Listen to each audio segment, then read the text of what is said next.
Hello, everyone, and welcome to another edition of Mormon Stories Podcast. I'm your host, John DeLynn.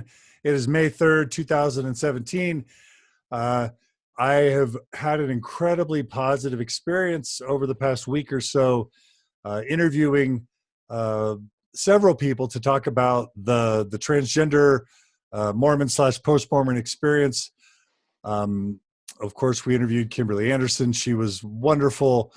We had a brilliant panel the very next day. And then just recently, a day or two ago, we interviewed Alex, a trans male post-Mormon teen. And to cap off this sort of four-part series, I'm just really excited to interview London Flynn. Before we jump into the interview, I just have a few quick announcements. I guess first is that we're really grateful for everyone who has been supporting Mormon Stories. The first January through March was our best quarter ever. We're really grateful for those who are willing to support us and help us out. Just want to remind everyone that if you enjoy these podcasts, please know that we require your support to make them happen. So please consider going to mormonstories.org, clicking on the donate button. 10 or 20 bucks a month can make a huge difference to us. You can make a recurring donation. I want to thank everyone who supports us, and please encourage people to do that. All donations are tax deductible in the United States, and we're transparent with our finances. And our mission is to support Mormons and post-Mormons who are impacted by religious transition, and non-Mormons.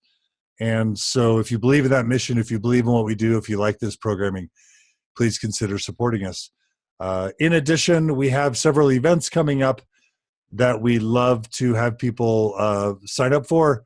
These are workshops and retreats held all over the country and the world. Tomorrow, I'll be traveling to Fort Collins, Colorado for a workshop there, a 2-day workshop. I'm really excited about that. July 7th through 8th, we'll be in Dallas, Texas. We're hoping San Antonio, Houston, Austin, Oklahoma City, Dallas-Fort Worth, and other areas will join us for that. It's a 2-day retreat. It's going to be super fun. We're going to have karaoke.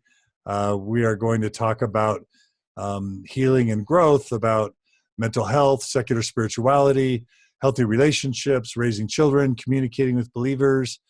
It's going to be great. So please consider joining us in Dallas if you want to experience one of these Mormon Stories retreats. Also, I'm really excited to announce August 11th through 12th, we'll be holding a mixed faith marriage retreat with Julia Diaz-Avedo-Hanks. So she's a believer. She's active in the church. I'm not. And together we'll be leading a group of couples where one believes and one doesn't to try and help save marriages and strengthen marriages. September 14th and 15th will be in Seattle. October 20th through 22nd, we'll be in Sydney, Australia. And most exciting as well to announce that in November we'll be in the Bay Area. All of this you can find mormonstories.org. You can click on the events calendar and you can see these events. And within the next day or two, we hope to have the registration links up so that people can register. So those are all the announcements that we have. And now I'm just really thrilled to welcome London. And London, I should say that a good friend of mine, Lynn, reached out to me and told me about you. She shared with me this wonderfully, brilliantly produced video that you put together. I want to share that in the show notes. If you can send me a link to that, or I can go back and look for it. Yeah, sure thing. I'm going to make sure and share it with my audience. It's a beautiful video. But welcome to Mormon Stories. It's so great to have you. It's so great to be here. Thank you for having me. All right. I want to thank everyone who's joined us on Facebook Live. We're up to 50 listeners. Wade's joined us, Pat, Jorge, Kimberly's on the line, Cam, Margie, lots of cool people. Even Lance has joined us, Lance Miles. So welcome everyone who's joined us. Please do post comments and questions, and I will make sure and share them with London during the interview. All right, so London, what we just basically do on Mormon Stories is just have people tell their stories. And so I'll just kind of guide you through that. Tell us a bit about your, Mormon background. Were you born into the church? Were you a convert? So I was born into the church, Okay. living in the Salt Lake Valley, so Mormonville Central. Yeah, grew up in it, baptized at age 8, and Yeah, Do you know if your parents sort of have pioneer ancestry, if they go way back, or? I think I have a pioneer ancestor on, I think it's actually someone on my dad's side, even though I think there was a loop where they didn't go way back and then they came back after conversion. I don't Got it. remember exactly what happened. Okay. Were your parents converts or? My parents were not.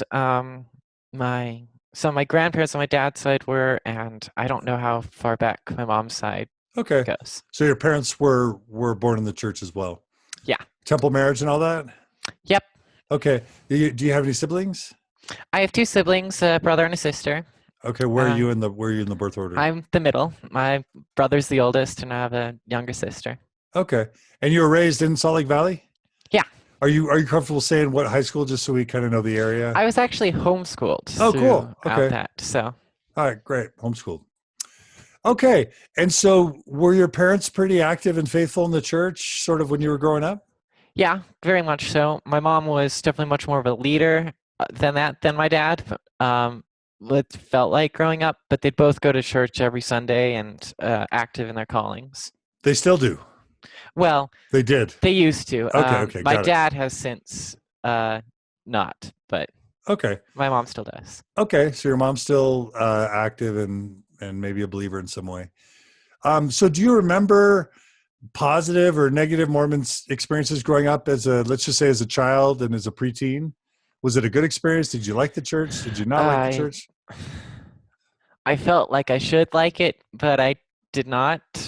I'm a very analytical mind, and I like to not jump into things without good reason.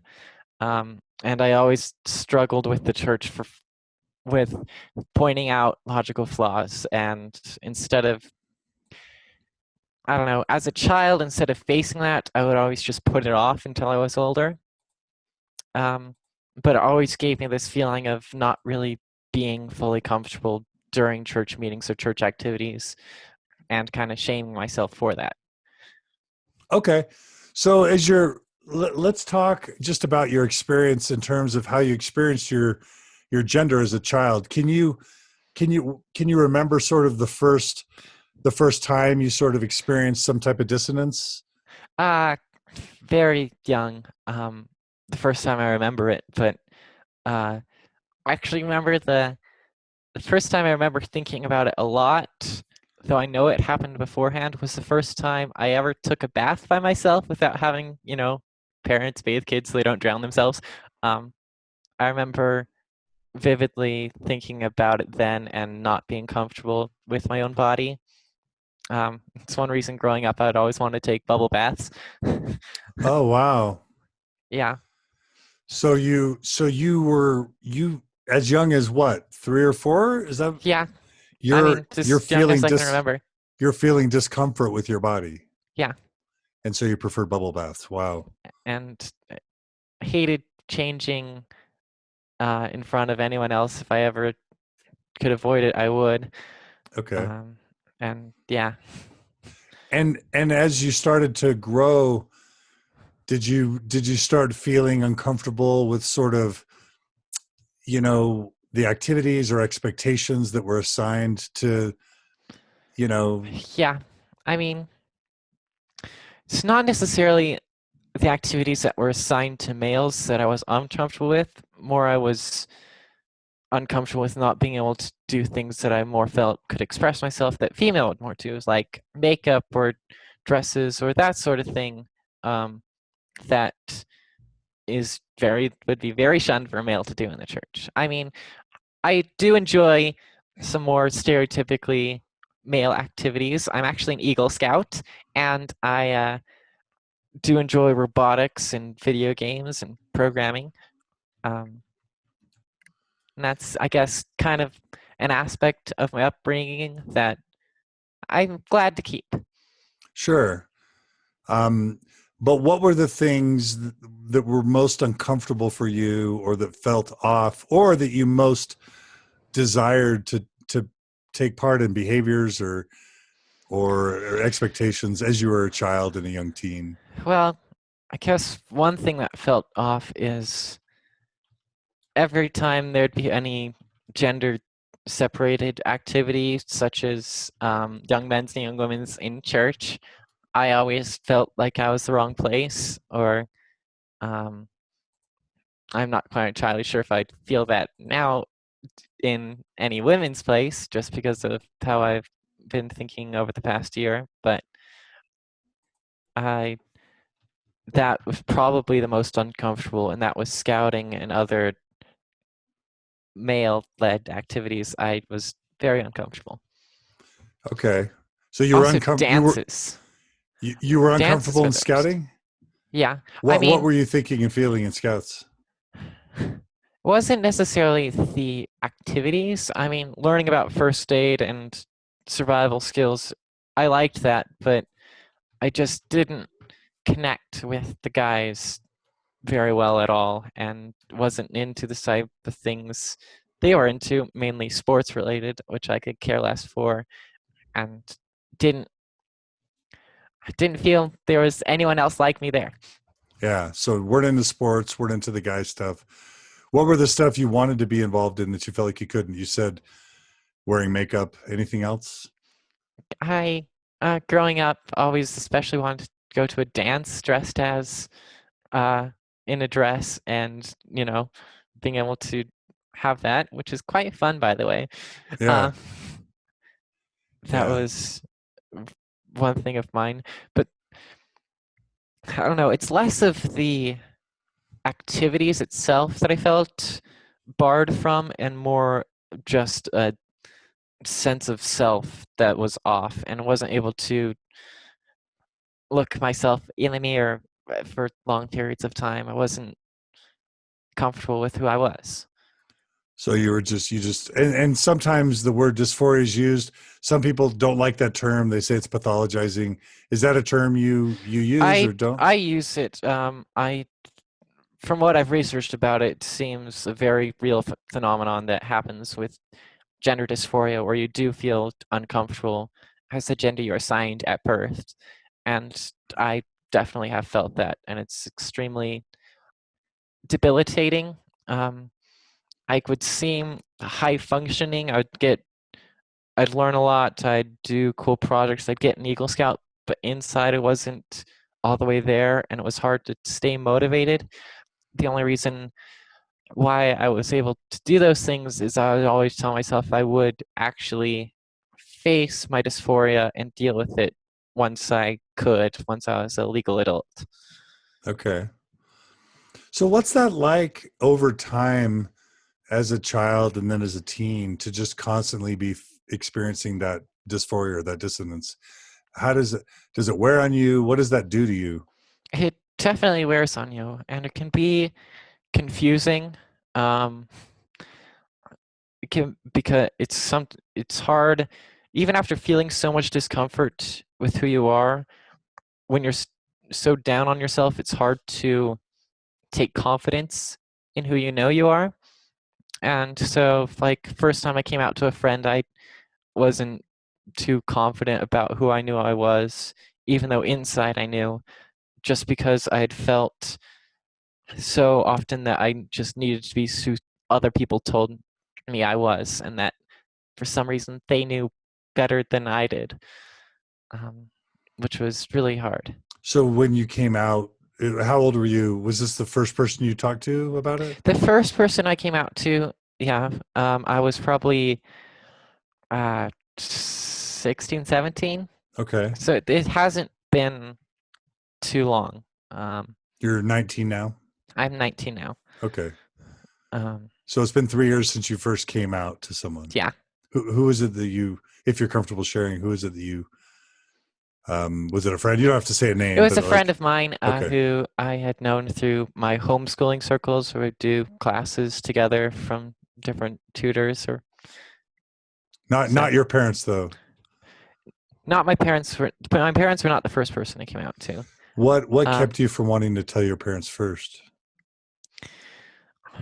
I um, so I researched a lot beforehand, other transgender people's stories, um, and some things terrified me on what people would do to their kids to try to fix them when something wasn't even broken, and like camps they'd send them off to, and how they would have to be forced back into their shell instead of What would they going do? out as who they are. What would they do in the camps? Do you know?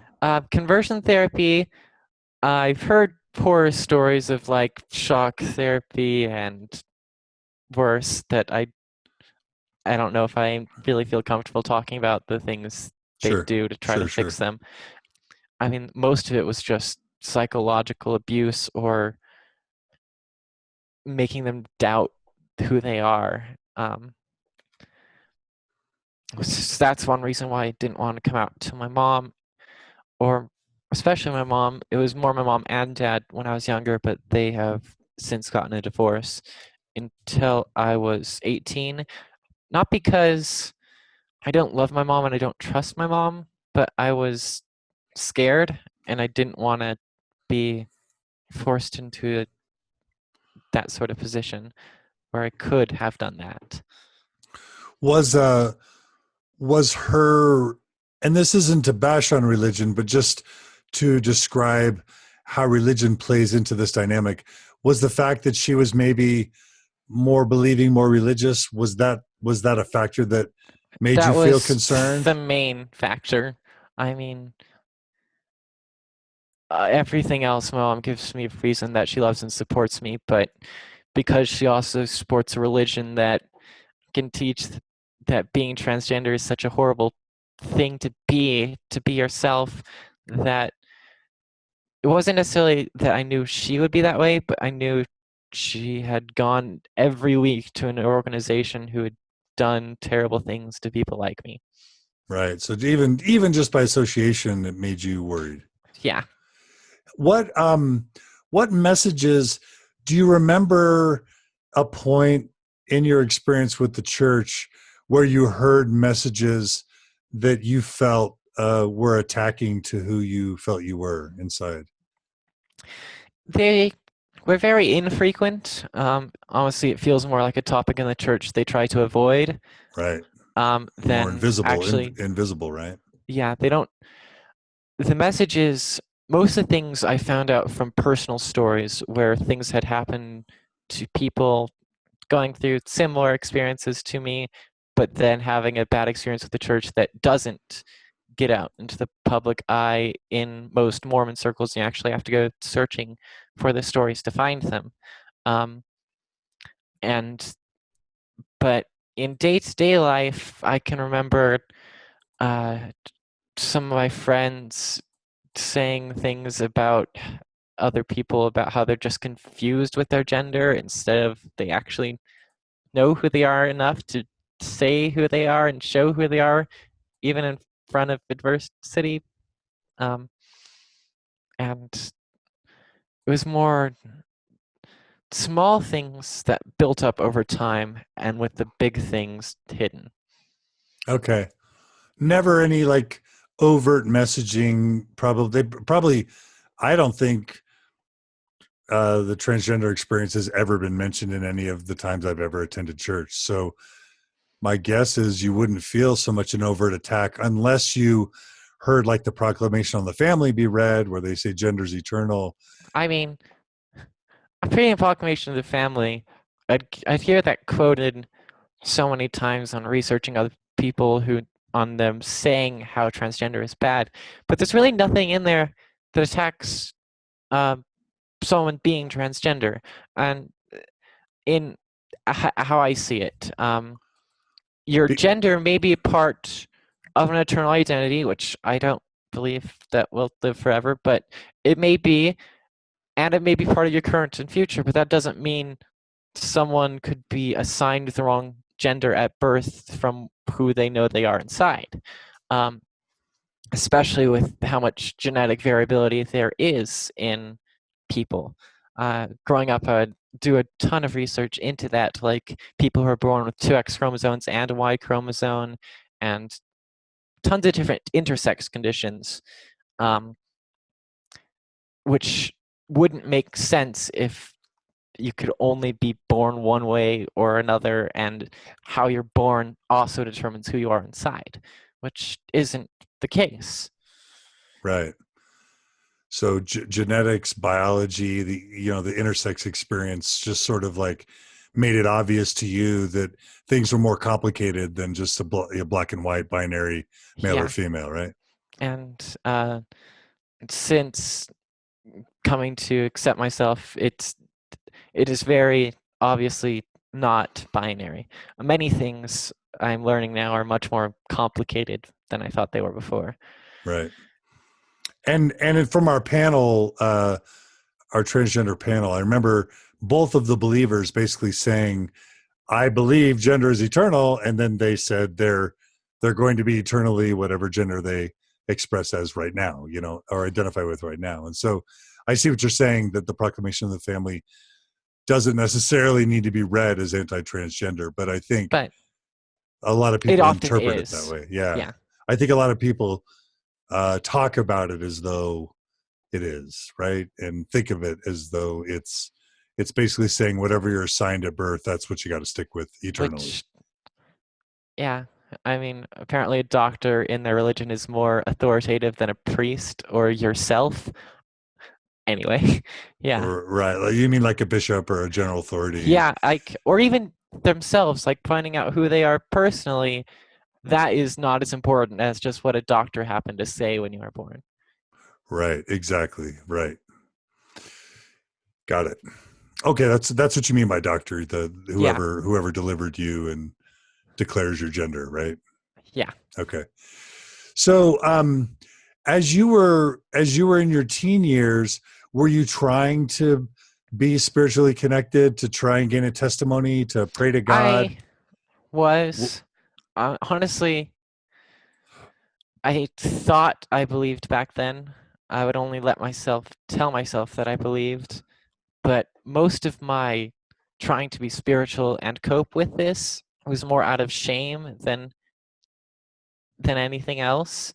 It was more about I've been so shamed about who my identity that I needed to, I don't know, do the right thing as my religion sees it. Um, yeah, Right. And so were you praying to your Heavenly Father, I trying to, was very much so. and what were your Um, prayers saying? What were you trying to accomplish through your prayers? it's been a while, Were but you trying to get him to change you? Like, was it it let, depends on what time I prayed. Sometimes I try to get him to fix me. Sometimes I try to what did get fix you him mean? to. Did fix you mean take away your desire It to, means fix me. I don't even think I let myself think okay, whether it okay. was take away my desire or take away my body, because I could tell those two were not the same. They were disconnected from each other, and they needed to be brought right. And Either way, I, just fix it. either way, Take away the uh, pain. Is that how you would have expressed it? Take yeah, away the confusion, the pain, what? yeah. The The discomfort, the confusion. honestly, dysphoria, I like that word, because it has a lot of those same meanings all wrapped up into Okay. one. Um, and it's there, yeah, Okay. Take away the dysphoria was kind of your prayer. yeah. Okay. Um, and then other times you said you had different prayers?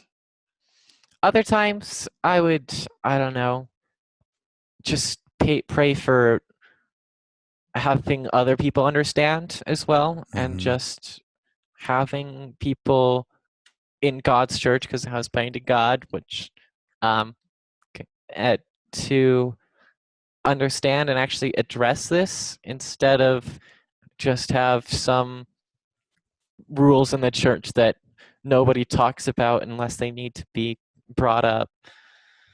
So basically praying that the church would become aware and sensitive to and talk about this Yeah. situation. Yeah, that's reasonable, especially if the church claims to be led by God and led by prophets. You think they would kind of always be ahead of the curve on kind of Yeah. these types of issues. You'd think there would never be, white supremacy in the church or any of that. Right. But it seems to change more based on public opinion than on if God was head of the church. Right. Yeah, a lot of people feel that way. Okay, so how did things start coming to a head? You said you came out to a friend. Did you did you come out to other friends? Like how long was it between how old were you when you came out to that first friend? You said you I were was probably 17. okay. Yeah.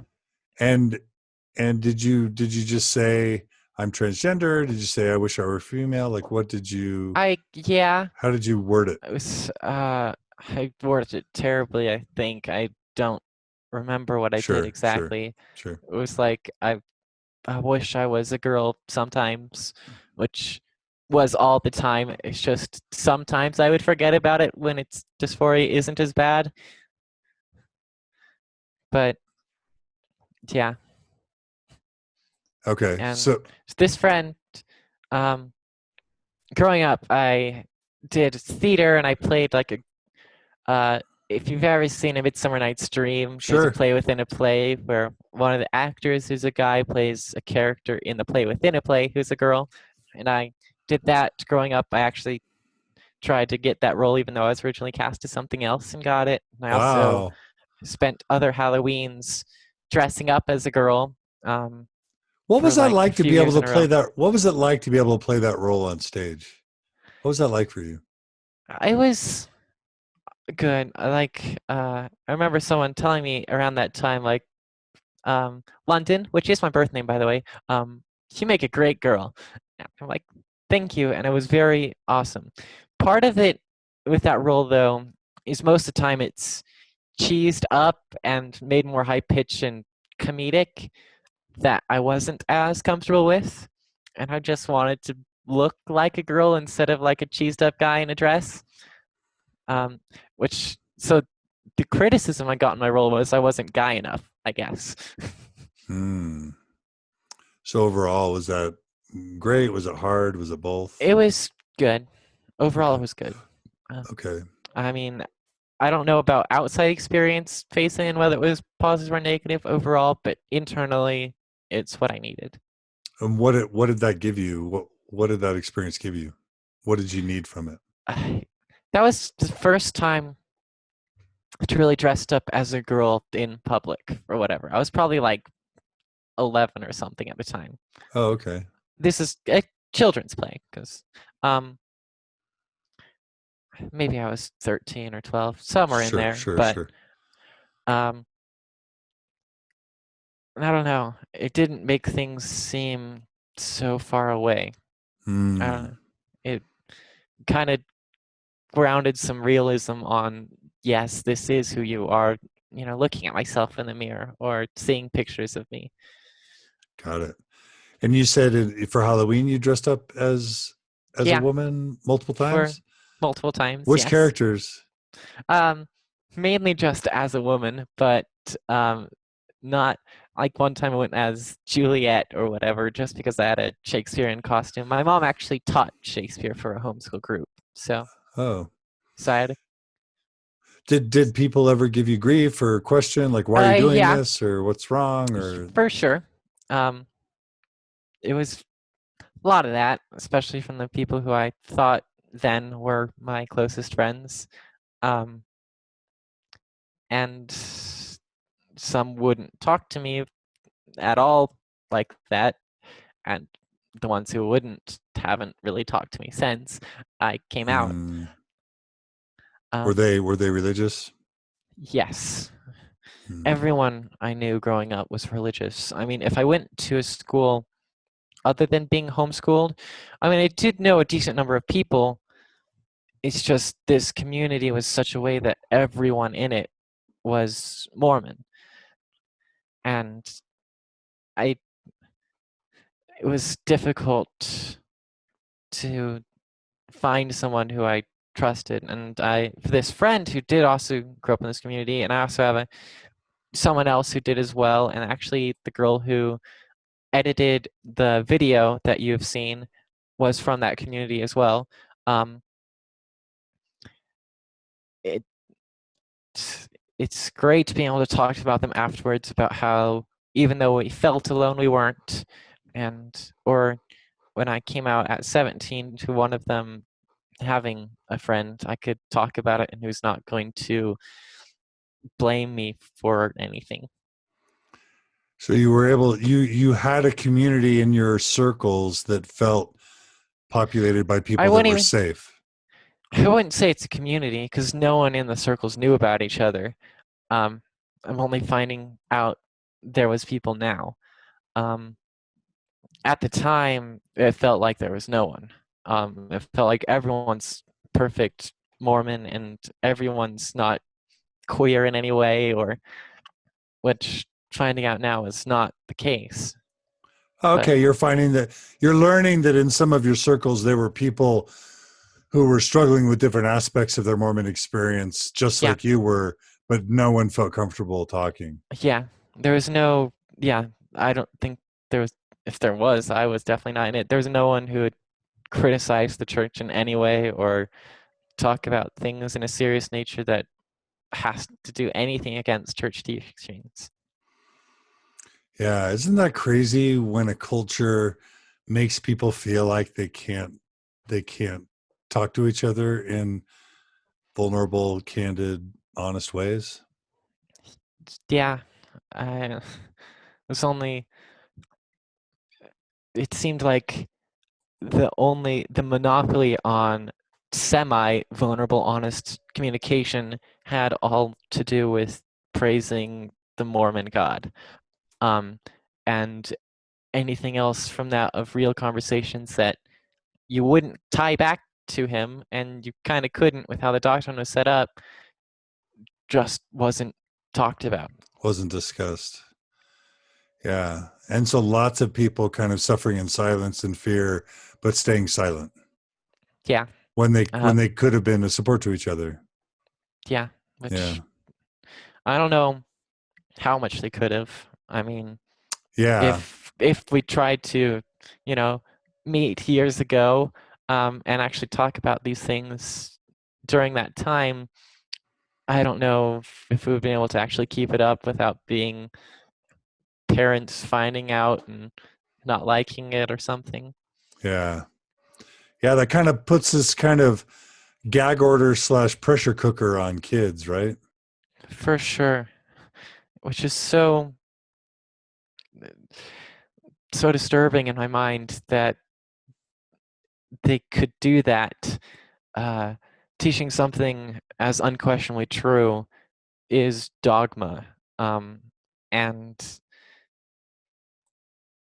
no loving deity I can imagine would support that dogma, especially when you see it in other religions on how it makes children feel alone but immune to criticism for their own religion and very indoctrinated and not able to escape or even hear the true church, um, that God would do the same process to his own church, the same dogma, the same being able to talk about things in any kind of sense that's questioning the church. Yeah. Just not the type of God you would want to Not the worship. type of God that's worthy of my worship. Yeah. So did things get you know, scary or unhealthy for you? We know that sometimes He, LGBT people, you know, struggle with thoughts yeah, of yeah, suicide or risky sexual behavior or or drug use or self whatever, harm. self harm. Did it get super hard for It you? got hard, um, but mainly only ever in my head and like crying myself to sleep at night. I never like hurt myself, and I never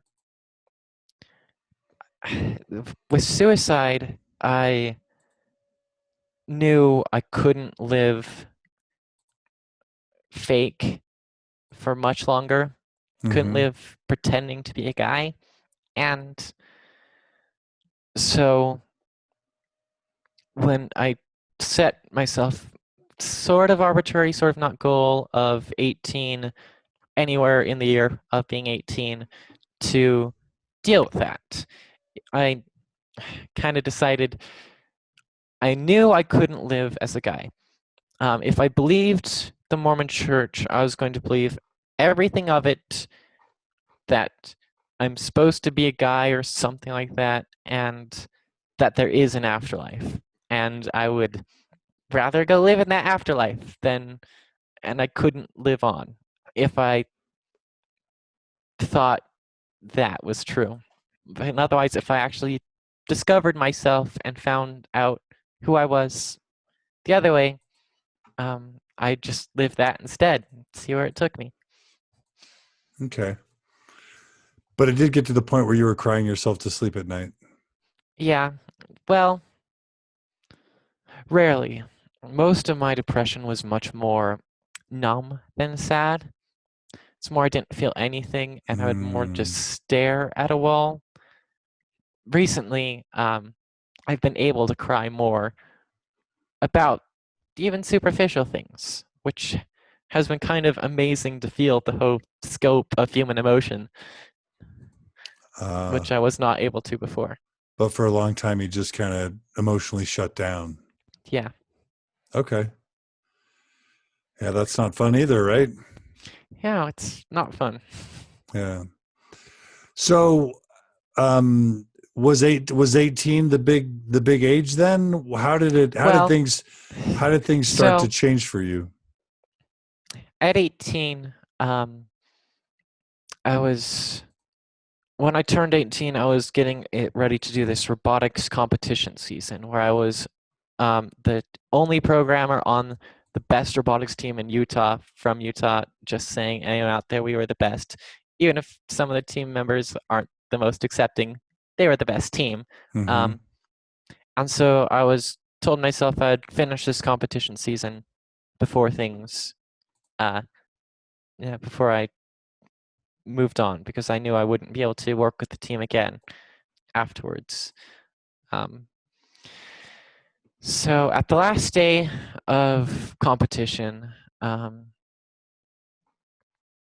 I actually had a hiccup in the middle where we didn't think we made it on to moving on to world competition.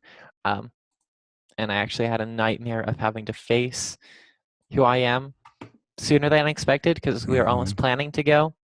And actually, I that day after the nightmare got the team together and got a sponsor and got the entire team to go to the competition the next day and compete somewhere else and win.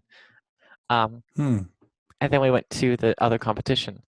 So that was kind of a point where I was kind of panicking and putting it off for a little bit longer. But then after that last day of that competition, the next day was the day I called a doctor to see if I could start taking hormones and worked on being who I was. I had come out to my mom during the competition season, soon after I turned 18, How'd she take and it?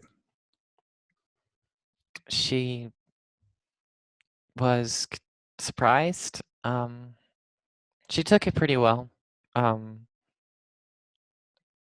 I guess it took her a while. She, I don't know all the emotional things she's been through. Mm-hmm. Um, she said she would.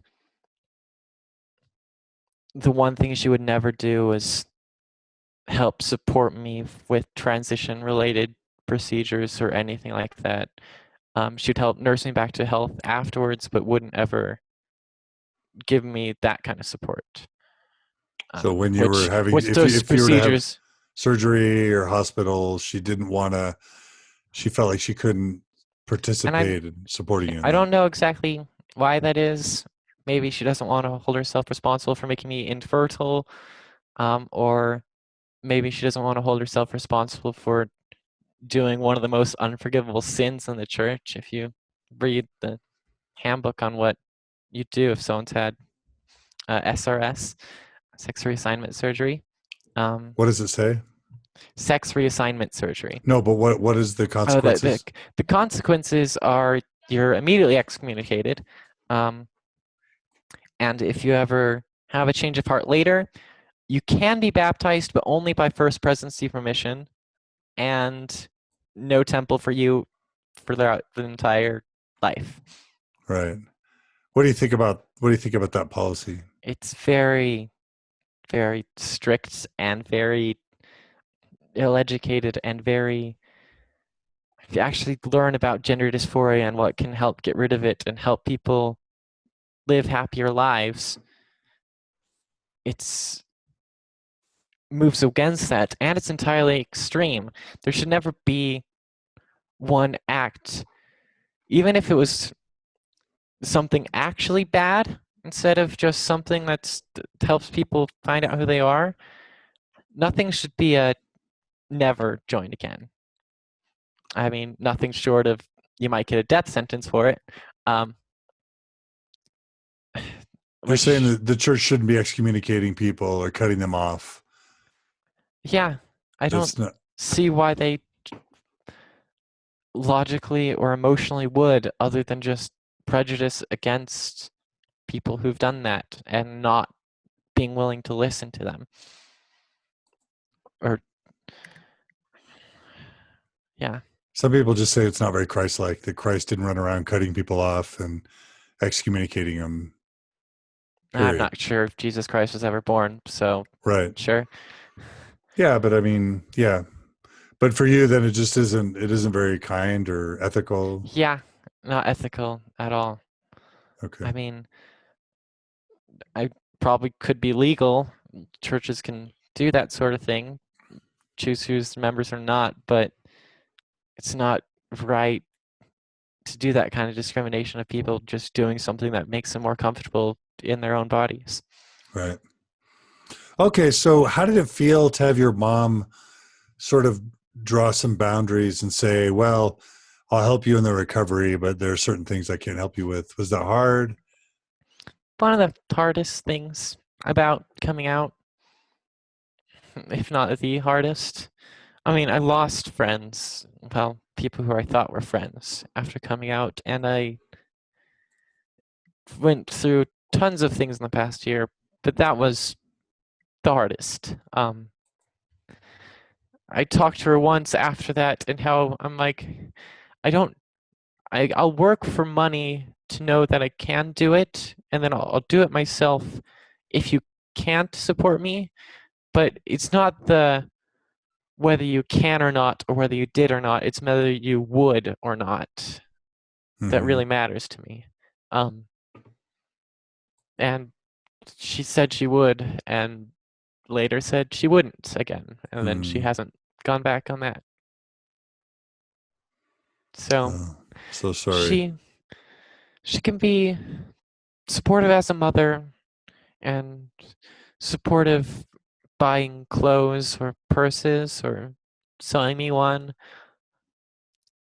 which is nice. It just doesn't feel like where I needed it. Right. So that was super hard. How about your dad? So How was his response? his response, he was living out of state at the time and still is. Uh, his initial response was just kind of very much surprise.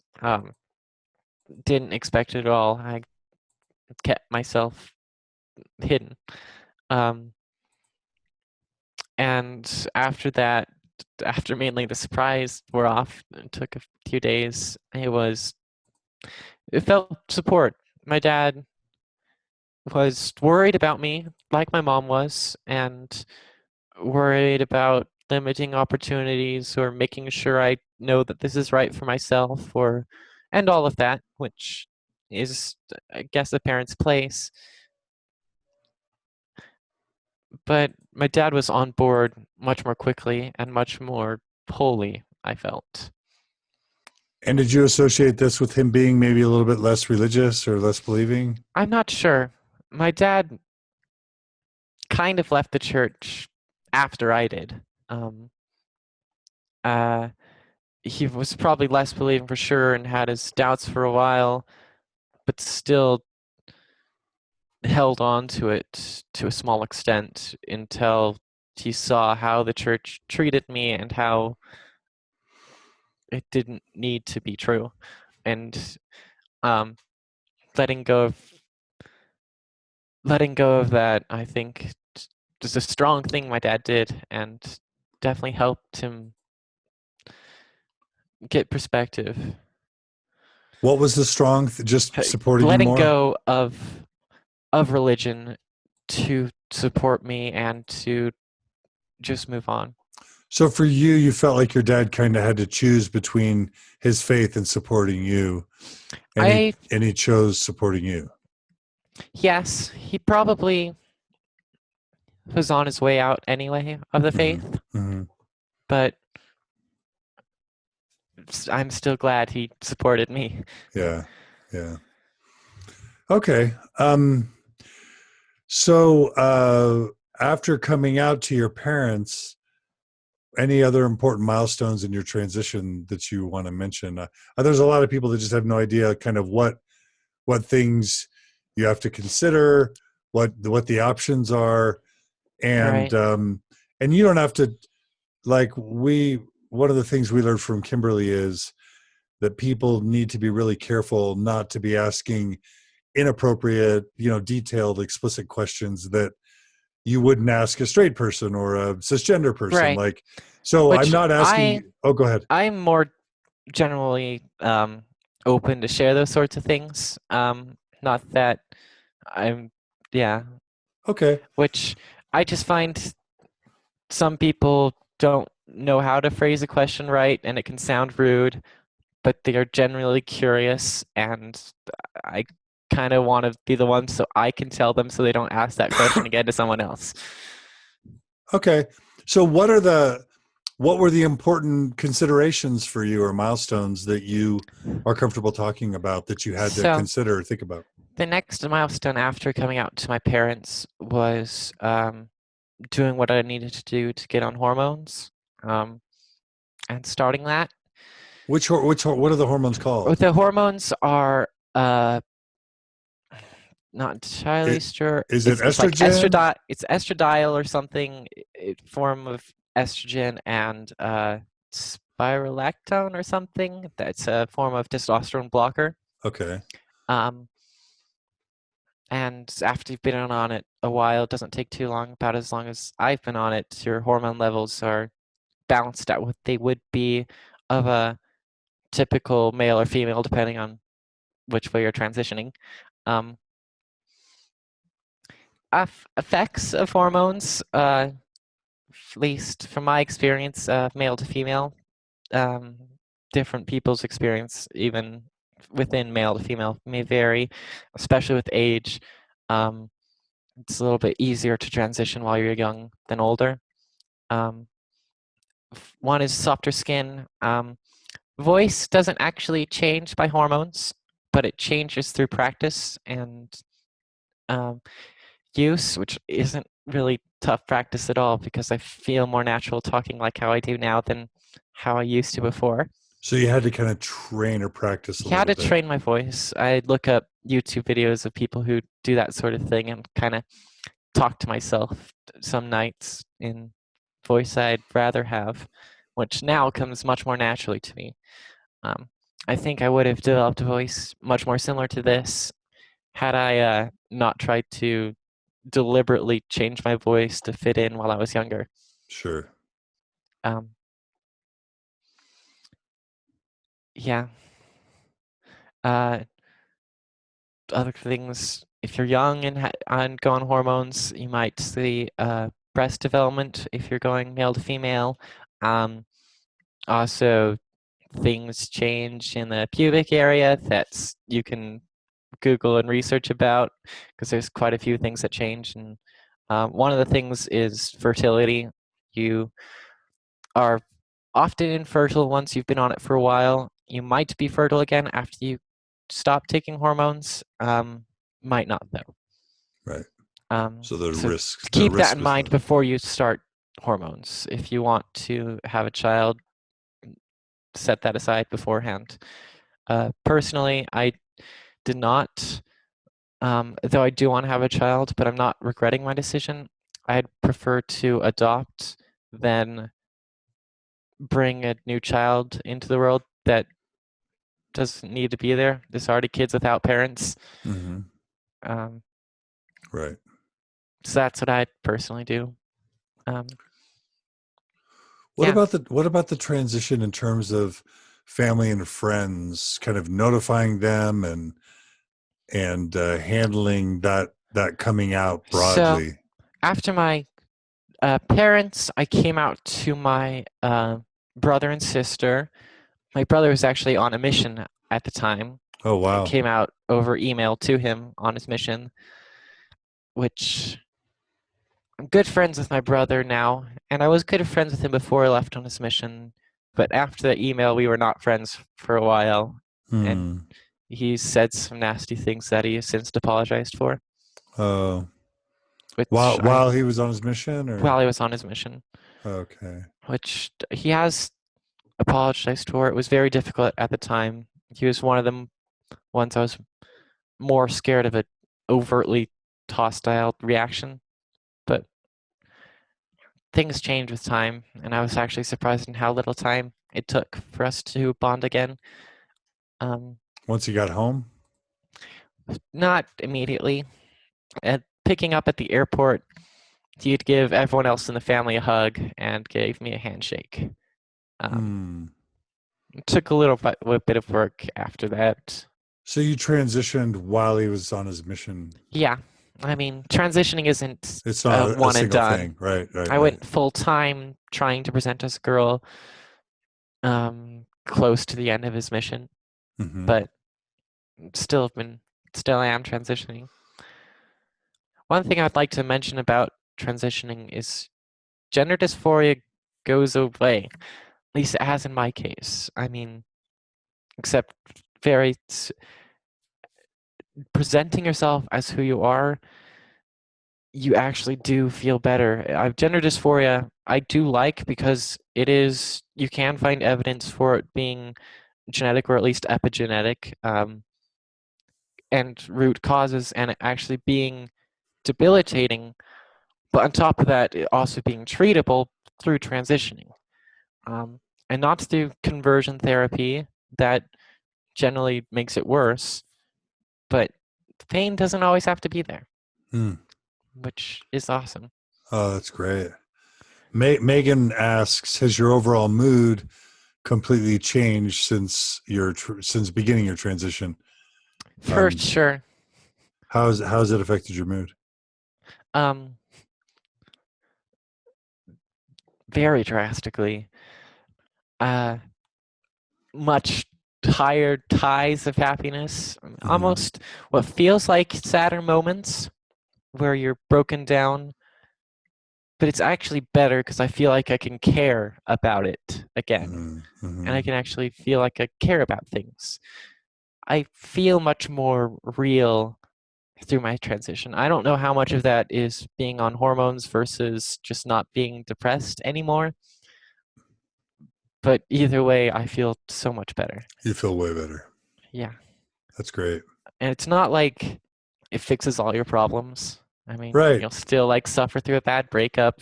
Yeah, in my case, I never dated really with an intent of dating someone, more of just like going on a date with someone at the Mm-hmm. time until I had come out and started transitioning. And I felt more like I could actually invest myself in someone and that I was not lying to them. Mm-hmm.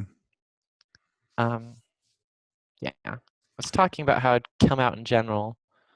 Um, After I came out to my brother and my sister, um, my mom and dad, I came out altogether to all of my friends on Facebook. Mm-hmm. I found Facebook was a decent way to do it because people would know about it. Definitely wouldn't use it to tell the people that you should tell in person first. Right. Um, but when I was ready to be out to everyone, I was out to everyone. What did you write? What did you basically say in the post? Just in Um, essence. Post was like, I'm transgender. I am a girl and not a boy, as you have seen me. Um, and I think I talked about couple more things, but that was Pronouns? mainly. Did you talk about pronouns? I did not talk about pronouns in my post. Okay.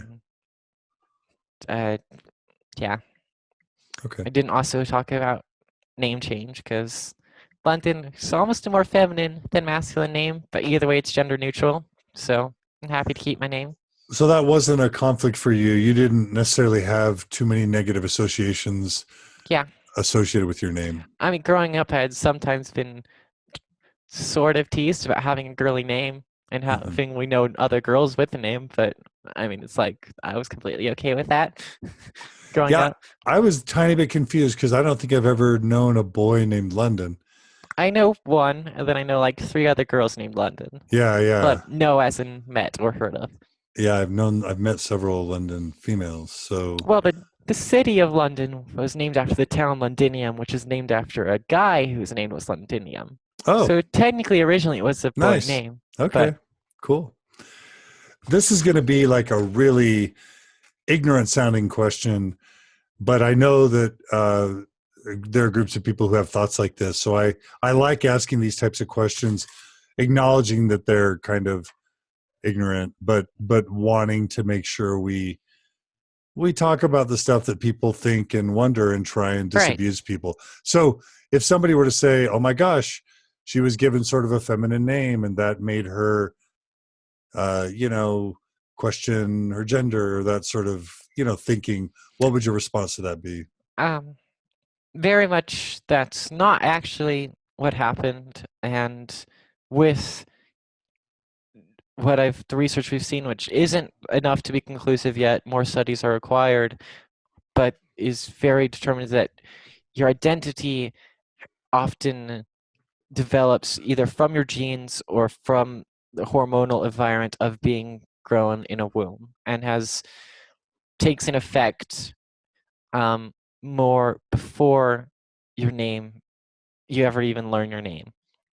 Having said that, even if my name had affected who I thought I would be, I'm happy now and I'm not feeling dysphoria. I mean, we can point fingers at whatever caused me to be the way I am, but as long as I'm happy, that doesn't matter.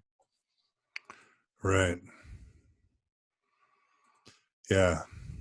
Um, yeah, that's a really good point because a lot of people want to go to like what caused it and somehow, I mean, yeah, they're look I don't like that because they're looking for something to blame and they need to understand it's not a thing to blame. Also, yeah, another thing people often talk about is saying how being transgender is like a mental disorder, which is not true. Sometimes having gender dysphoria can be a disorder because it impacts your day-to-day life and makes it difficult to function. But transgender transitioning is the cure to gender dysphoria, and it makes it so they can function as a person and they can actually feel emotions and think freely and express who they are. Um, so I'm fine with you addressing that. Yes, it might be a condition, but you have to acknowledge what treatment actually works for people. Um, yeah. right. Yeah, that makes sense. John asks, is the hormonal transition physically painful or emotionally painful? Um, Physically painful. Um, your breast might get a little bit sore, Mm-hmm. but honestly, when you're in that, you don't care. It hasn't been bad for me at all. Um, Emotionally painful, absolutely not. It's been one of the most emotionally liberating things I've done. I mean, you feel things sharper, more real. Mm-hmm. So when your friends leave you after you come out, that feels real. When you transition and before you're passing and people give you bad looks, that feels real. And you can feel that and it hurts. But it's better than the alternative. Um, it's better in my case than just feeling numb, and being able to actually feel happy again is far worth it. Right. Yeah. Um, Several people have written that you're beautiful. Does that feel like a compliment to you? Do you like it when people say that? I Do mean, you I bet they intended it as a compliment, and I think I'm beautiful sometimes. I mean, say it out loud sometimes. Yeah, it's a compliment. so you accept it? That's okay. Yeah, that's thank you. Oh, Thank you okay. guys. Um, one person has gotten on the thread and has kind of said a meaner, Of disempowering course, thing. there's always those people. Yeah, I and you, mean, you think that people just be polite, and the comment was basically, for thousands of years people knew their gender, and now all of a sudden oh, people oh, don't. he should he's that's a state of ignorance because this has been going on for thousands of years. Like Talk about many that. ancient cultures have had in their cultures more than one gender and have let people express themselves in different ways and just not cared. Um, and like Brigham Young's maybe illegitimate son slash daughter, um, who would go was sort of a son but sort of a daughter. Kind of hard to say if they're transgender or not, but assigned male and later presented as female and wanted to be called by female pronouns. Um, Hmm. Happening back then in the beginning days of the church, happening well before that. It maybe wasn't documented that much. Some cultures only documented on how they'd kill people that do that, and they'd misconstrue it with being gay, um, or any type that it would be happening. It's just we would be outright murdering them, or it was part of the culture and accepted, and nobody needed to talk about that. If you just say this thing is only showing up now, that really shows that you haven't done your research. It's been going on a long time. What about people who say, well, it's trendy that maybe Caitlyn Jenner or just other, Maybe, other stories and the internet. maybe it's trendy. Maybe one or two people transition because it's trendy and not because they had gender dysphoria or that. But as far as I'm concerned, as long as they're happy, I'm happy. I don't trends go where they will, and people do actually feel gender dysphoria and they do need to transition because of that, and they need love for that and not always questioning them on whether they're doing it just because it's trendy or not. Yeah, yeah. It's better to support a trendy person than to reject someone who's actually struggling through something. I think that's absolutely the more sophisticated answer, but also just I really want to emphasize the base answer. I think people are just like with being gay or lesbian, they want to just say, well, this is a choice, this is sin, or this is perversion. This isn't really a thing that's biologically real. And you would say what This to that? is biologically real, and it is some yeah biologically real, and it does. People are happier that have gone through gender dysphoria or just uncomfortable with the gender they assigned at birth, are comfortable after not having to present as that gender. And being, even if they're trendy, that isn't a sin in any sense of the word. My morality now is much more founded in what actually harms someone else, or what's the best for people, what causes the least pain. And transitioning involves nobody else but themselves, unless you make it up in your business. And to, if they're happy with it, why can't you just accept them instead of Right, try to beat them down? right. Jeff asks, what have you learned about yourself as you began your transition? Has this taught you anything about yourself? I haven't really put. Yes, it has. I'm trying to think about what exactly to say that it has, but because it's very non not non-conscious, but I never really put it in words before. Mm-hmm. I definitely learned that I can be okay by myself and that I don't need the support of my peers that I worried so much over, and that I am enough, um, which is amazing. I mean, other things learning about myself, like learning new things that I like or don't like, or fashion styles, or I mean, all of that may sound superficial, but if you like doing it and it's not harming anyone, why not? And it's kind of cool to learn that about myself. Sure. The small things I kind of impressed on daily, but then, yeah, I learned, I don't know necessarily about myself, but I just learned to, I feel, think things through is important, to not jump to conclusions, especially don't go into a problem already knowing the right answer if you've never heard about it before. Mm-hmm. And nothing is dogmatically true, and things are a lot more complicated. Yeah. And part of that's my own perspective, and part of that is, I think, learning things about the world. Did you ever have to battle internally? I'm sure you had a lot of male conditioning from being, assigned that gender and then people treating you that way. Did you have any sort of internalized, let's just say, sexism where you're betraying the certain gender, or, oh my gosh, that's actually in society's view, since society seems to privilege males, you're downgrading to the weaker sex, which is not how I feel, but I wonder if you just had any of that type of I confusion or dissonance. No, I mean, the most thing similar to that was being okay with liking some masculine things. I mean, Ah, that's it wasn't even that hard for me, but just acknowledging that, yeah, I can be nerdy like maybe some guys are, but no one is always stereotypically male or female in everything they do. right. And uh, I guess that's about it.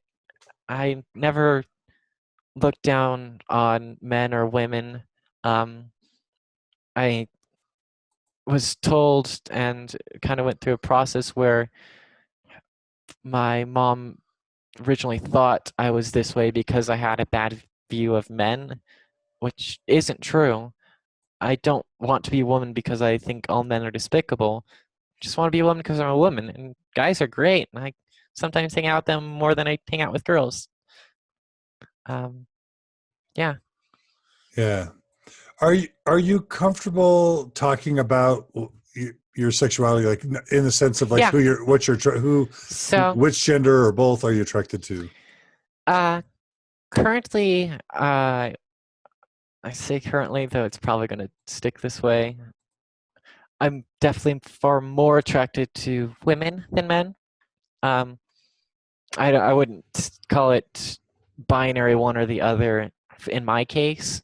Um, there's definitely far more women than men, which I find also kind of shows that being transgender is very different than being gay. Is Right. almost all of the trans women I know are more often than not attracted to women, and almost all the trans men I know are almost more often than not attracted to men, Hmm. which is, it shows that they're genetically separable traits, Right. that you can have one and not the other. And it's actually, I'm a nerd, and it's kind of cool to research how that can be the case, and how like traits that, like being gay, that wouldn't reproduce can reproduce and actually help a population, Mm-hmm. um, and how they're inherited to the ones that weren't gay, and it's more of a gene that can be activated during the growth of the fetus than necessarily part of whether or not you have it in your code or not, which is how most genes work. And like ants are kind of a very big example of this, where certain ants or certain termites, I think it's termites, have like, you can give a clone where you have a worker that's very small bodied and just efficient for moving loads, and you have an exact clone that was just grown differently that's a giant warrior and like 4 times as big and fights, um, and how that can pass on as a genetic trait for LGBT stuff. Interesting. Well, what's it like when you're contemplating dating? Just knowing that, and you say, just so do you identify as lesbian, as bisexual? Do you even give yourself a label in terms of your And sexuality? I sometimes refer to myself as a lesbian, sometimes as bisexual. So more often than not as lesbian, but I, Say, titles more often than not as a okay, lesbian, okay. but more titles are only useful when you're trying to convey something behind that. I mean, it's much easier to say that I'm far more attracted to women than men, and I think that conveys much more than a term lesbian or Sure. bi. So what I can imagine that dating could be intimidating because you realize that whatever experience you have that would be normal, dating experiences, would come for the person you're dating if they're not trans with some sort of, different experience. And you would say, oh my gosh, is that going to be weird for them? Or I'm going to have to tell them at some point, or maybe they know, and will they like me? Talk about, are there any insecurities or difficulties as you contemplated dating? It's interesting. I've had less insecurities after coming out than before. Like before coming out, dating was the idea of dating, and I went on a couple of dates, but never actually tried to date a person. Yes. Um, Okay. So you went out with women, yeah, because with that's girls? who I Yeah. would do. Right. Yeah. Um, who I date back then, Right. because that's who I was stereotypically out to. But anyway, I was more worried on hiding a secret for them. That because I was displaying someone I wasn't and felt entirely uncomfortable displaying to them, and I had a lot more doubts back then. Now I know who I am, and I like who I am, so I don't. If someone has a problem with me being who I am, that's their problem. And it gave me a lot more confidence dating. Uh, most of the time, I very upfront about people I might date that I am transgender. I which I think is good. I mean, kind of it's something about me. I don't think it matters as much as almost anything else dating should about like compatibility of people, but it's something about me that people should know on, because it could come up, and if they're not okay with that, I probably don't want to date them. I Hey, mean, nothing, yeah, go ahead. nothing against people. I can understand how someone wouldn't want to date a transgender person without being bigoted. I mean, after some surgeries and fully transitioning, there's literally no difference, and it would just be maybe whether or not you want to have biological kids or not is your choice on whether you date them or not, which I can understand, and I can also understand some people's discomfort in other areas. Um, and if they're not okay dating a transgender person, but still think I'm awesome and want to be friends, I'm cool with that. So have you ever liked someone or been attracted to them and then they're like, oh my gosh, I don't want to date you, Have you I've ever had no, someone kind of be rejecting or rude that way? I have not. Oh wow. Okay, I good. I mean, yeah, it takes me. I have.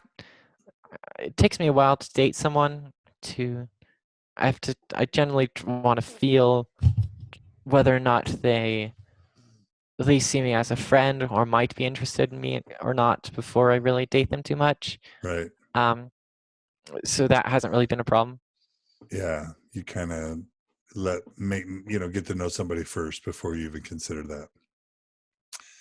Um so let's see. Jennifer writes, you are so well spoken and sharp. Love how you're approaching this discussion. Um John writes, feeling good in your own skin is a human right. Michelle writes, you are so brave. You go, girl. Power to you. If someone doesn't support you, they aren't worth your time. Um, Brandon writes, thank you for being courageous. I haven't figured out for myself how I feel about the whole gender/LGBT thing as a Christian, but I wanted you to know that I appreciate your courage to put yourself out there, keep your chin up. How does that comment strike you when somebody says they're First, just not sure? They're first of all, Christian. thank you guys for all the comments before that. That's awesome. Um, for that comment, I don't know. I mean, nothing about Christ has anything to do with being LGBT, um, and it shouldn't. I mean, the Christian culture often is generally more rejecting of that, but there also used to be a culture that was generally more rejecting of black people being uh, treated the same as white people, or any of that. I don't know. I just don't think if not not knowing about how you feel about LGBT stuff shouldn't have anything to do with being a Christian, because they don't need to be related. It's not like it might not knowing about LGBT stuff has something to do with being an ally or being bigoted against it, but has nothing to do with necessarily being a Christian, as I see it. Sure, that makes sense. Um, so Megan writes, what are your plans for the future? Do you think about marriage? Do you know a job you'd like to have? And do you have any insecurities about being in a work environment as a transgender person? Um, so I do want to get married. I don't know when. I not planning on jumping into it. I want to meet a good person and do that whenever I feel right with them in the future. And I would like to adopt kids one day. Currently, work environment and stuff, I like computers a lot, and I like going into tech related to computers. I was, as I talked about earlier, the programmer on my robotics team for years, and I've done other tech things aside from that. Um, and I'll probably go into that. As for workplace environment, yeah, there is definitely some apprehension and anxiety there, which is one of the few things I am going through anxiety about currently still. Um, it's very different than dysphoria. Uh, it's more that was more have to do about how I feel myself. This is more just anxious of how people will treat me in the workforce. Um, not entirely sure what to do about that yet. I currently I think it would be really cool to be almost self-employed or work in a small group of people I know well to do maybe tech things. I do like speaking, I do like sharing my story and talking about things, and it would be cool to go into that in a smaller environment as well. And then I wouldn't have to worry about workplaces, which I don't know if it'll ever stop being a problem because it's not a problem I can just think about to fix. People out there will make it a problem in workplaces, Mm, whether or not I'm okay with it. right. Have you started college yet? I had and sort of not. So I got early admission and started going there when I was 17, um, studying computer science. But in this past year, aside from coming out and transitioning, I've gotten a new stepmother, stepfather, half brother, stepsister, stepbrother, sister-in-law, all within the past year, and transitioning. I took a break from school for a Okay, while. sure. I try not to take a break from education, and I try to still research things because I've grew up homeschooled. I know how to learn something that I want to learn by myself and to just keep learning. But I'm not currently going to college. Okay. Have you had a girlfriend yet? I have. She broke up with me about 2 weeks ago. Oh no, I'm sorry. Yeah, mostly over that now. Hmm. It went well. We ended admirably, I guess. But Hmm. yeah. That's heartbreaking. I'm so sorry. And I imagine it's better to be able to, you know, have feelings for someone and even lose them than to kind of maybe be where you were before, where you were stuck, just not being able to have those relationships at all. What do you think? For sure. Is it better to have loved and lost than to have never loved at all? What do you think? Definitely loved and lost. Just Yeah. saying. Because then you, yeah, Yeah. definitely loved and lost. Well, as you say, transitioning doesn't solve all the problems of the world, right? Nope. Yeah. But it can help you feel much more comfortable. Yeah. Beautiful. Okay. So where are you now in terms of your beliefs? Do you, I think you've alluded to it, but just flat out say it. Did you, was losing your Mormon faith difficult? When did it happen? How did it happen? So it's sort of related to being transgender, and that kind of kickstarted it. But I'd like to think that why I left doesn't have to do with that specific aspect, because I can imagine still being Christian and still being transgender. I'm trying to be Mormon, but maybe not being fully accepted. Really, where it changed is I I didn't know it before, but I was scared of death. I had so many questions about the church that are unanswerable and are logical fallacies within the church that were bothering me, but none of them I let them get to me because I always thought it's better to believe anyway, even if it's not true, because it's sad to think we'll die one day, and Right. that'll be it. Right. But soon after I came out, maybe soon before, not entirely sure, I watched I watched a TED talk kind of talking about uh it was a sci-fi style TED talk about someone who had achieved eternal life and regretted it. Um, Oh, wow. and I kind of realized I did want to die someday, and I think having an end to your story is beautiful. Having conversations unsaid is as beautiful as having one said. Um, having something to work towards that you haven't gotten and that you will never get is better than doing everything in the universe and running out of possibilities. Because if you live for literally ever, that will run out. And I realized I was scared of death, which I didn't know before. And if you'd asked me back when I was being religious, I probably would have told you no, but I was. And that having a deadline makes you want to do the things you need to do and talk to the people and say the things you need to say while you can, because you won't always be able to.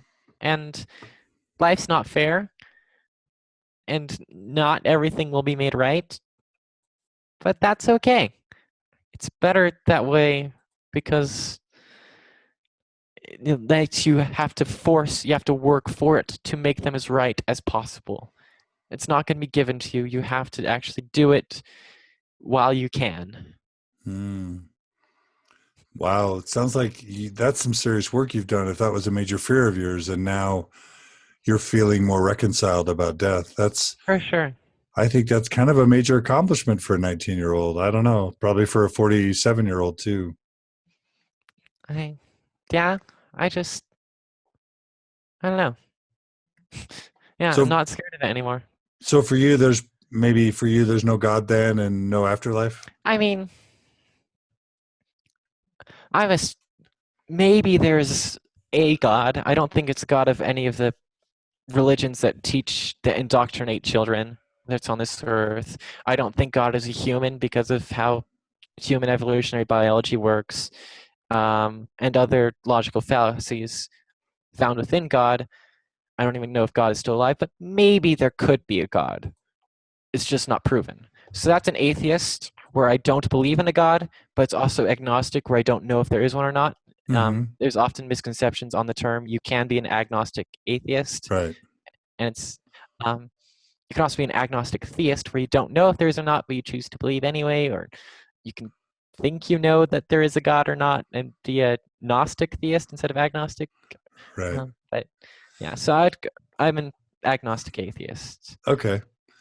And did, did you have to sort of weigh the evidence to decide if the Mormon Church was true, and if so, was there anything specifically that kind of led you to the conclusion that it wasn't true? There's a lot of things. I mean, one thing I like was about human biology, how our spinal cord is S-shaped, which is terrible for bipedal support, but Mm-hmm. how we have fossilized ancestors on how we used to be quadrupedal and how we're still kind of in a transition.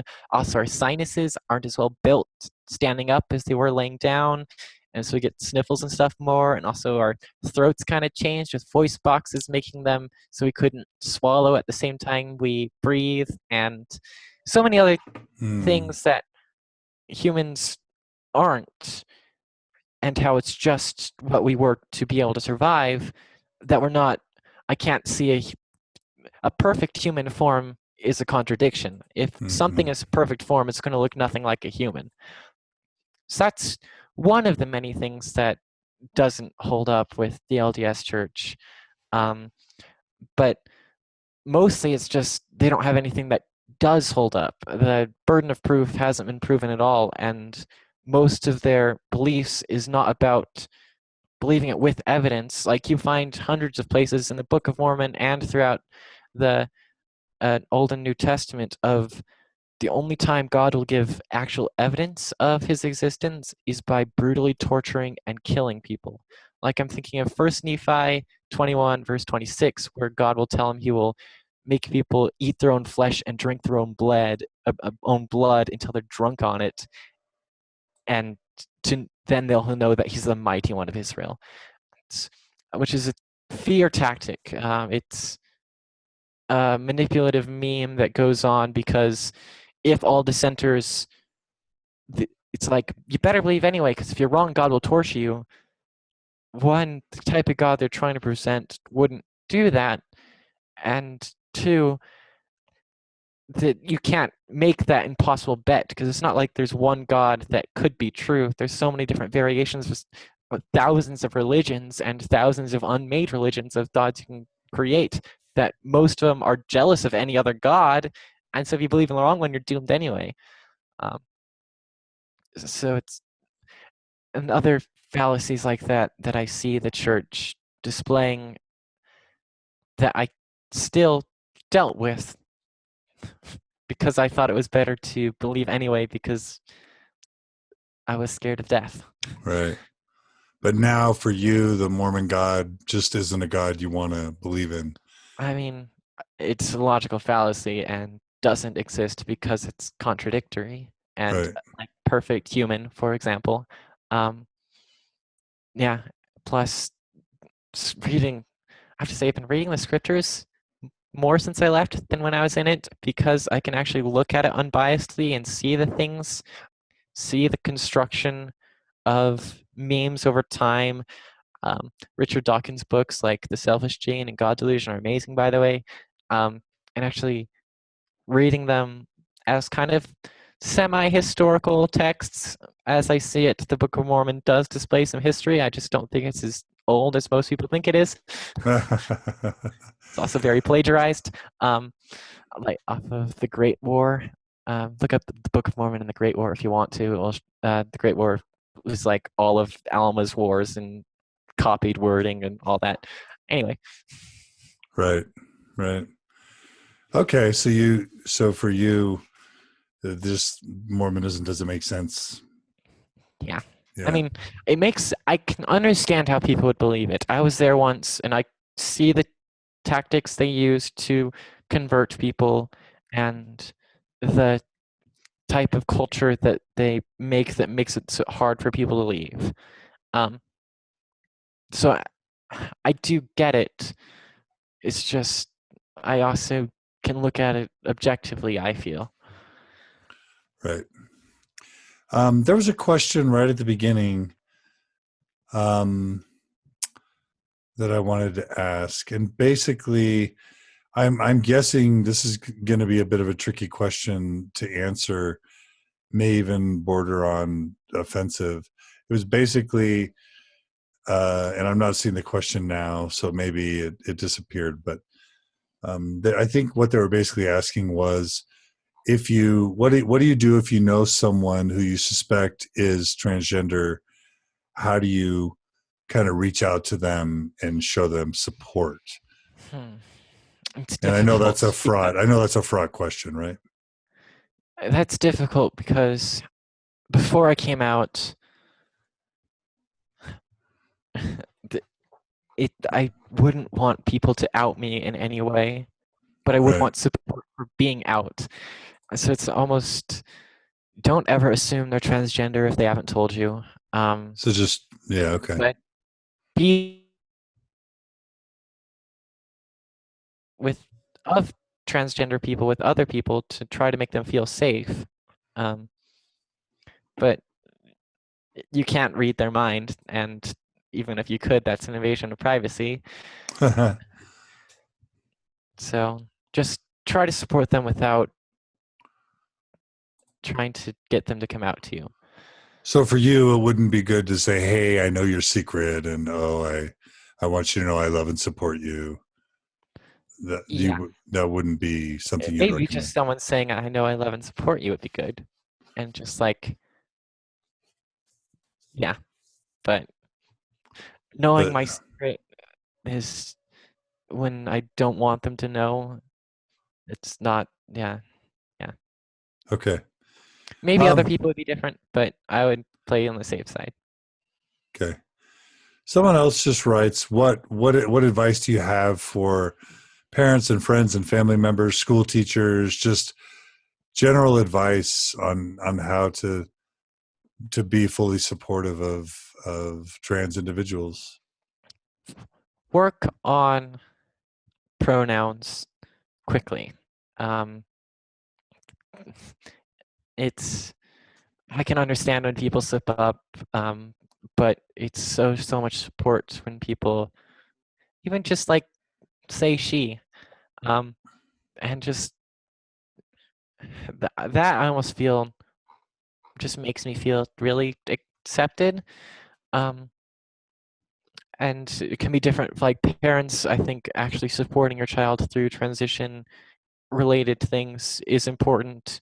Um, but like a school teacher, just maybe making sure they're a she in the school records or a he if they're female to male transgender, um, or even if they want to be called neither of those pronouns. Accommodation can really mean a lot for a person, even if you don't think they, even if you think they're confused with their gender and are just wrong. It's so much better to show support on how they'd want to be called. It's just kind of dignity, respecting their Yeah. dignity. Honestly, how someone should be referred to should be more how they want to be referred to and less what's between their legs. I Right, mean, if you only call people pronouns based on what's between their legs, that's the only thing you're pointing out, and that's about as deep as your right, attention goes. It should be something much more real than that. right. What thoughts do you have? Do you want to share about bathrooms? There's been a lot of talk this year about bathrooms. Do you have any So, just general perspective that you could help people who are like, oh, I don't want a former man coming in and seeing me in the bathroom, or it's not safe, or whatever people's fears are. How would if you you, address them? it's not safe with a former man, maybe. Right, um, right. and there's What do you mean by that? people have been, especially trans people, have been assaulted in restrooms for going to what other people see as the wrong one, and they're at much more risk than you. And usually they know that. Usually they just want to go in there, do their business, and get out. And it's much better for like a former man to do that in a place that they won't have big buff guys beat them up for being a sissy or something. And in general public restrooms, you have nothing to worry about more than a random person. Probably even less than a random person because they're more likely to be attacked themselves. Except for recently, where people who aren't transgender have been pretending they are and intentionally being perverts to try to prove that transgender people are Right. perverts, which Yeah. is completely backward reasoning. That's terrible.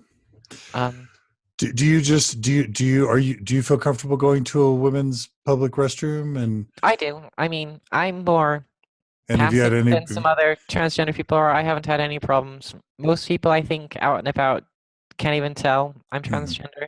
Okay. So I feel safe, and I'm definitely not going to go assault anyone.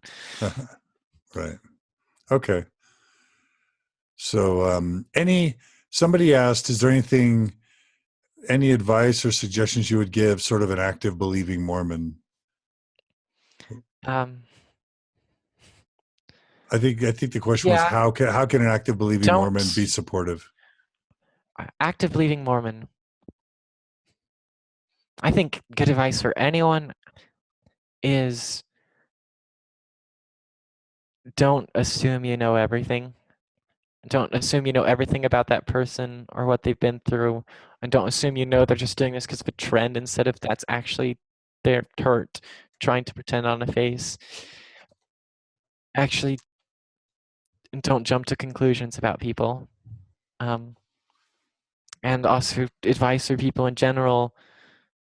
We're people too, and we're no less of a person. And even if you think we're sinful for doing this, I mean,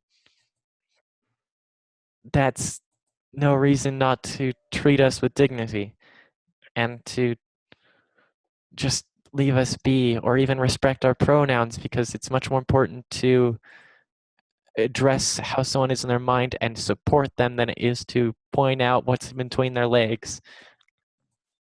Um,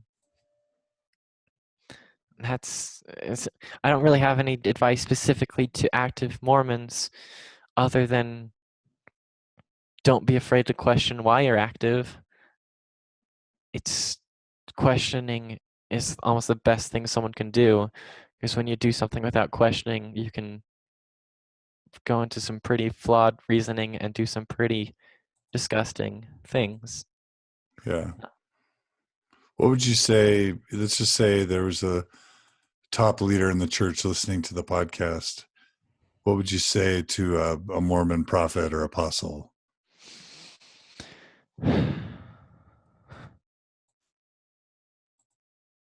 I would say you've made a mistake and you need to fix it while you can. Hmm. We Nothing's wrong with being transgender, and you should clear that up. You should also at least talk about being transgender as often as you talk about being lesbian, gay, or bisexual. And you should look into the evidence of gender dysphoria and how people's lives improve after transitioning. Yeah, I guess that's what I'd say. Jasmine asks, what would you say to a trans Mormon teen who hasn't come out yet? Um, Find someone to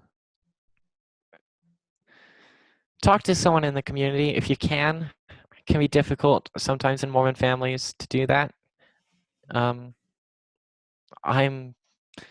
don't want to get swamped with notifications, but I don't think I will. I'm open for anyone who hasn't come out yet to be there for people. Um, you don't need to come out right away. Um, Things get better after you come out, but mainly only if you come out when you're ready. I waited until I was 18 because I didn't want to be sent to a reparative therapy, even though nothing is reparative about that. Um, and that worked for me. Situations differ. I don't have any advice on where to come out in general. Specific circumstances require specific things to take place. I just know that you're not alone. Maybe even someone you know is LGBT and also hasn't come out yet and needs a friend, but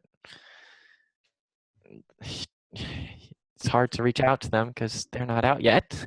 But you're not alone. Yeah. Not Any alone. good Facebook groups or websites that you found as resources, or movies or I went books? to for LGBT stuff. I just love Just for research oh, in go general. ahead. Um, Research. I just like I growing up, I taught myself programming and I teach myself things, and I'm always trying to make sure I'm unbiased and use evidence. But like, you can find Facebook groups by like looking in Facebook groups and for LGBT teens, ex-Mormon, like anything you want to specify, there's often a group for that. Um, I again, I've tried to join some of those groups, and I've gone to like the LGBT Resource Center in downtown Salt Lake, which is great. Which I only went a couple times, and I felt support, but I just don't need to be there all the time.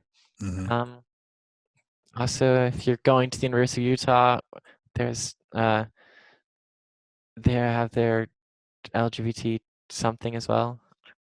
I think it's the Pride Center downtown, the LGBT Resource Center at the U. If you're going to BYU, I don't know what to do there. Yeah, that's um, tough. but that's, I guess most teens aren't in college. Yeah, try to find a way that you don't feel alone. Were there books or movies that were meaningful to you? Um, Books or movies, not so much. Honestly, I don't think there's that many great transgender movies out there. Um, there's some great transgender YouTubers I like, who share their stories, and actually, I want to start doing that and start talking about transgender things on a regular basis. Um, Do you have a name or two of some YouTubers? yes, I can probably pull one up in just a second here. I think one's name is Stenancy or something. She's a great uh, Canadian trans woman that I watch. Um, is It's Steph Sanjati. It's Sanjati. Um, then there's, yeah, I really like her videos. Um, there's also a couple other people who aren't as memorable. Uh-huh. uh, but yeah, Okay. she Megan wrote Steph Sanjati in the comments. Um, okay. so one more question from our listeners. Are any of your family and friends still sort of Orthodox, true believing Mormons? And if so, do they accept you now for who you are? My mom is she uses the right pronouns and she gets me stuff, and she's still devout Mormon, and I'd call her accepting, even though there's some things in our relationship that are a little bit hard for me. Um, my sister is still a devout Mormon, um, and she's very accepting. Um, my brother is still a devout Mormon, and he's mostly accepting. He he knows I'm happier this way, and he accepts that, but he has difficulty using the right pronouns. He doesn't use the wrong pronouns, he just avoids them altogether. Um, so, and we're great friends, and that doesn't interfere with our friendship. And I still have some other Mormon friends that aren't sure exactly what to think about LGBT issues, but are still uh, great people, um, and they don't like hurt anyone personally. So, yeah, I mean, the Mormon church has problems with LGBT people, but Mormon people varies from person to person. Right. Okay.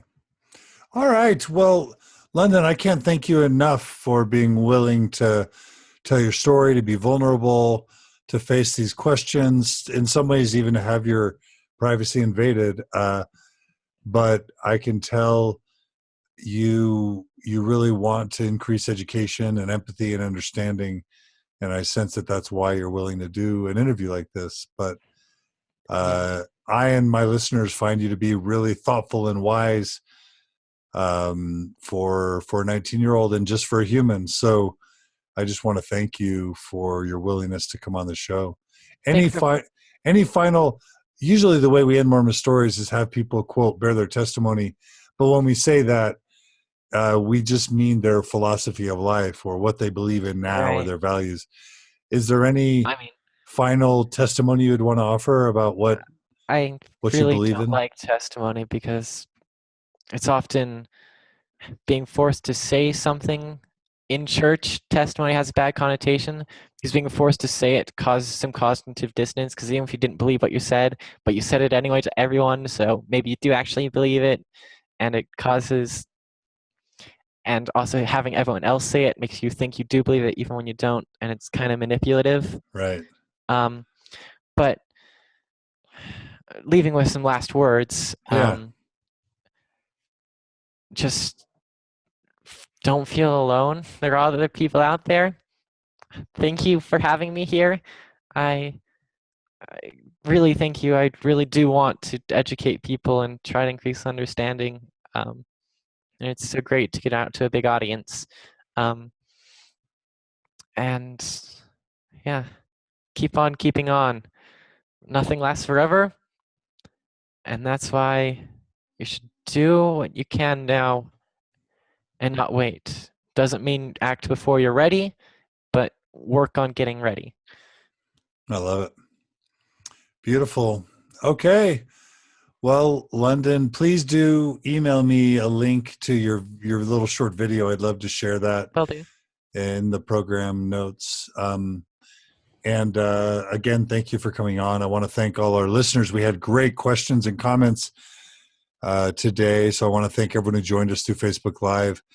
I want to thank Cody Layton and Amy Grubbs. They're the staff at the Open Stories Foundation that make all this and more possible.